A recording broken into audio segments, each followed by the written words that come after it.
Hello mga kabibig! Welcome back sa ating bagong YouTube channel. Ito ang pinakamaingay na YouTuber sa balat ng YouTube. Ako si Kabibig, maglebak-lebak at with evidence. Congratulations! Grabe! Grabe si Senator Ruben Padilla mga kabibig. Grabe! Nabutata at nilampaso si Joel Chua. Hindi naka-imik si Joel Chua. Punto por punto ang ginawa ni Senator Ruben Padilla. Yan ang sinasabi natin. Huwag niyong ismulin si Senator Ruben Padilla. Oo, hindi siya abogado katulad ni Joel Chua, pero grabe, punto por punto ang kanyang tanong at si Joel Chua, Joel Chua talagang parang nabangha ba siya or na-shock siya na ganun pala kaastig si Senator Ruben Padilla. Oo, sabi ng iba, bobo si Ruben Padilla, walang sense kung magtanong. Parang nowhere to be found ang kanyang pag-iisip. Pero excuse me, si Senator Ruben Padilla lang kanina ang nagpabutata kay Joel Chua na House Prosecutor. Talagang, sabi pa nga ni Luistro, 11/10 ang aking grade kay Joel Chua. Wow! Nabutata, nilampaso ni Senator Ruben Padilla tapos 11/10? Saan mo napulot yon, Jinky Luistro? Nagtataka ako sa'yo. Saan mo napulot yung 11/10? Well, in fact, alam mo naman na kanina, parang nahihirapan si Joel Chua.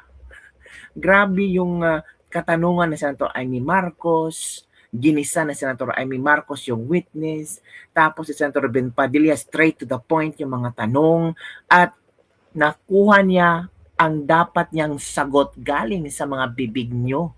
Galing kay Joel Chua at galing sa witness kabibig. Kaya nga ang depensa sabi, hindi na kami magtatanong. Kasi the witness of the prosecution, siya na ang naglaglag. Ay, parang tinulungan ni Joel Chua ang witness na ilaglag ang prosecution mga kabibig. O napanood nyo ba kung gaano kagaling si Senator Ruben Padilla? Kung gaano niya na tawag dito nabitag si Joel Chua. Grabe. Maraming nagpalakpakan. Yan ang sinasabi nating kahit hindi ka lawyer, basta inaral mo, inalam mo kung ano ang impeachment trial, kung ano ang grounds for impeachment, at nakikinig ka sa flow sa impeachment, meron ka talagang matatanong na may sense. Na talagang tumpak na tumpak. O eto kabibig, panoorin natin kung gaano binutata, kung paano binitag ni Senator Ruben Padilla si Joel Chua. Wow, Senator Ruben Padilla, ikaw na. Ginoong prosecutor, pangkaraniwan po ba ang confidential fund? Ha? Na? Your Honor, yung confidential fund po, sa akin pong pagkakaalam, ito po'y binibigay Pangkaraniwan po ba siya na ibinibigay? Depende po sa mga government agency at saka So head hindi ng po siya agency. pangkaraniwan kasi depende. Tama po. Senator Judge Padilla for his Next. interjections. Thereafter, Senator Judge Alan Cayetano. You have 2 minutes, sir. You may proceed when you're ready. Maraming salamat po. Isang mabilis lang po ito. Pagka sinabi pong unusual, hindi pangkaraniwan. Hindi po ba? Yes, sir. Kapag sinabing suspicious, ibig sabihin kahinahinala. Opo, sir. Wala po kayong nakitang kahinahinala. Hindi po ba? Wala naman po. Oh. Ibig sabihin hindi po illegal. Wala naman. Ang ano lang Oh. po kasi namin is yun sa check and cash method. Opo, ibig sabihin wala pong illegal. Wala po. Walang illegal Maraming salamat pala. po. Sa prosecution naman po ako. Grabe. Ginoong prosecutor, pangkaraniwan po ba ang confidential fund? Your Honor, yung confidential fund po, sa akin pong pagkakaalam, ito po'y binibigay Pangkaraniwan po ba siya na ibinibigay? Depende po sa mga government agency at saka So head hindi ng po siya agency. pangkaraniwan kasi depende. Tama po. Salamat. Oh, there you go.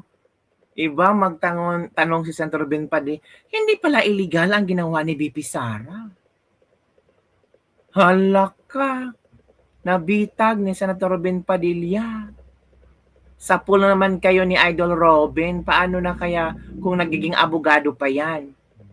Isang putok, dalawang tama ang ginawa ni Senator Ben Padilla. Yan ang tanong direct to the point at klaro sa lahat. Bilis tanong ni Idol, points na agad. O, di ba kabibig? O, checkmate. Huli na, magaling mag-corner ng tanong si Senator Robin. Nice work, Senator Ben Padilla. Siyempre, hindi yan pangkaraniwan. Mabuhay ka, Abdul Aziz Robin Padilla. I love you, Robin. Direct to the point talaga ang tanong mo. Mabuhay ka, Senator Robin.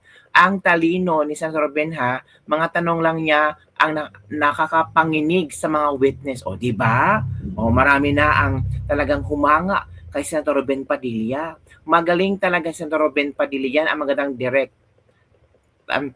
Tanong, walang pasikot-sikot. Galing mo talaga magtanong, Idol. Bilis nga lang, di ba? Huli agad. O, di ba? Hindi pala illegal. O, again, ha? Again, panoorin natin ulit, ha? Again. Natin, o, kinig kayo. Itong prosecutor, pangkaraniwan po ba ang confidential fund? Your Honor, yung confidential fund po, sa akin pong pagkakaalam, ito po'y binibigay sa Pangkaraniwan po ba siya na ibinibigay? Depende po sa mga government agency at saka So head hindi ng po siya agency. pangkaraniwan kasi depende. Tama po. Senator Judge Padilla for his interjections. Thereafter, Senator Judge Alan Cayetano. You have 2 minutes, sir. You may proceed when you're ready. Maraming salamat po. Isang mabilis lang po ito. Mabilis, Pagka ha? sinabi Grabe. pong Proponto, unusual, proponto. hindi pangkaraniwan. Hindi po ba? Yes, sir. Kapag sinabing suspicious, ibig sabihin kahinahinala. Opo, sir. Wala po kayong nakitang kahinahinala. Hindi po ba?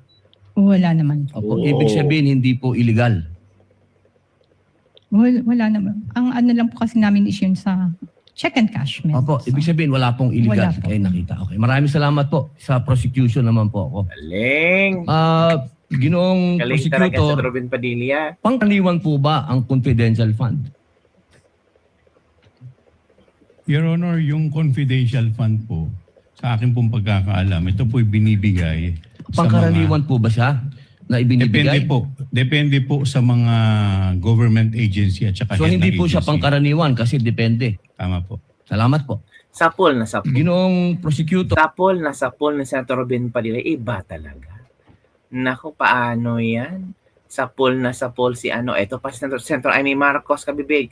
Oh, paiba sagot. During the Blue ng Ribbon witness, Committee, a ginisa ni certain Senator Jean Amy Marcos Abaya was na. called as a Hindi kayo. resource person. As I recall, she was then the operations head of Land Bank Shaw and assumed the position of department manager thereafter.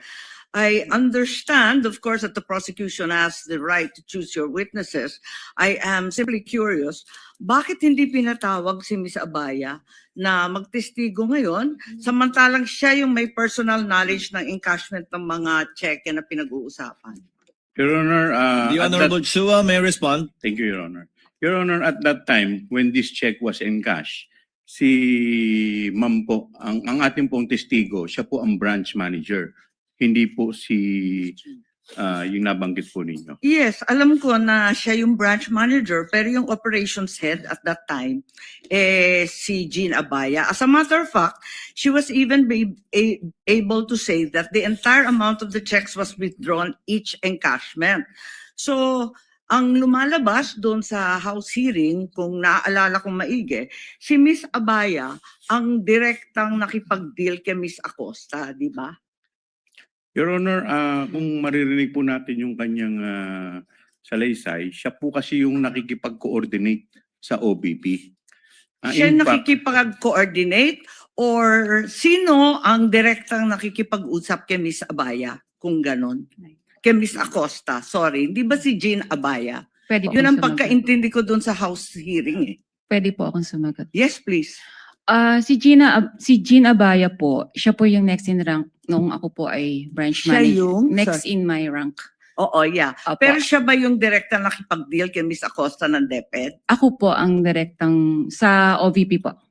Nakakapagtaka lang kung bakit nung House hearing, si Miss Abaya ang siyang nagsabi ng direktahan na yung entire amount ng cheque was withdrawn each encashment. Hindi po kayo. Ba't kaganon? Your Honor, bali po si Jean Abaya po ang naging incumbent manager. Siya po yung pumalit sa akin as branch manager. So at that time, tinanong po nga siya. So since operations manager po siya, aware din po siya sa transaction. Pero natanong din po siya kung sinong direktang kumakausap sa cash division Okay. staff. So kaya po ako napatawag. Kayo yung direktang nakipag-usap. Opo. Kahit siya ang nag-attest na talagang buong amount ang withdraw. Ganun ba Aware yun? naman po siya sa mga transactions din po sa branch. Okay, maliban doon, Ms. Constantino, nung House Blue Ribbon, narinig ko, nung tinanong ni Congressman Luistro, sino ang nag-withdraw ng pera at linagay sa mga bag, nung una, sabi niyo, you didn't recall. Matapos noon, medyo may leading question si Congresswoman noon eh. Kasi ang sabi, do you recall Miss Acosta? Do you recall Mr. Ortonio? Bigla ninyong naalala si Miss Acosta at si Mr. Ortonio. Tama ba yun? Ba't nagkaganon? Nung una, hindi ninyo maalala. Pagkatapos noon, naalala na ninyo. Pwede ko Ano po ba talaga ang naaalala ninyo? Para klaro tayo. Pwede po ba nating balikan po kung yung transcript po talaga? Kasi baka po, mamaya, baka lang po, I'm sorry, may iba pong issue before. Tapos po natanong ako kung bakit ko po kilala yung dalawa. So baka po may iba Kasi pa nung pong una, story up behind. tinatanong kung nare-recall ninyo, sino ang naglagay ng pera sa mga bag? Sabi po ninyo na hindi ninyo maalala. Tama ba yun? Ang pagkakaalala Kindly ko po, wind up. ang pagkakaalala ko, sorry po. Ang pagkakaalala Sumasagot ko po, ang sinagot ko po yon na si Yes, Miss yes. Gina ang naglagay at si Mr. Ortonio. Ang hindi ko po ma-recall kung sino po yung naglabas na ng cash. Uy, hindi ng ko bags. tinatanong yon. Hindi yon ang tinutukoy ko. Ang tinutukoy ko, yung pa-iba-ibang sagot. Kasi nung una sabi nyo, hindi ninyo maalala kung sino naglagay ng pera sa bag. Pagkatapos nung binanggit sa inyo, do you recall Miss Acosta, do you recall Mr. Ortonio? Naalala ninyo kung sino naglagay na yung dalawa. Bakit ganon? Yun lang po. Ang Kindly wind up, pagkakaalam, ma'am. ang pagkakaal, sorry po. Considering that Miss Acosta is allegedly the payee, bakit hindi nyo yun naalala kaagad? Doon ako nagtataka.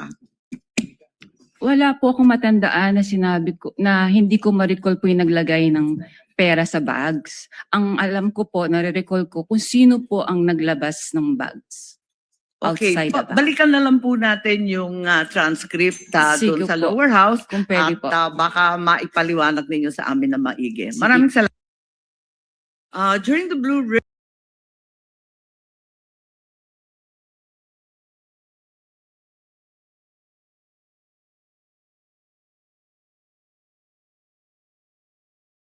Ginisa talaga ni Senator Padilla, ni Senator Amy Marcos, ang witness.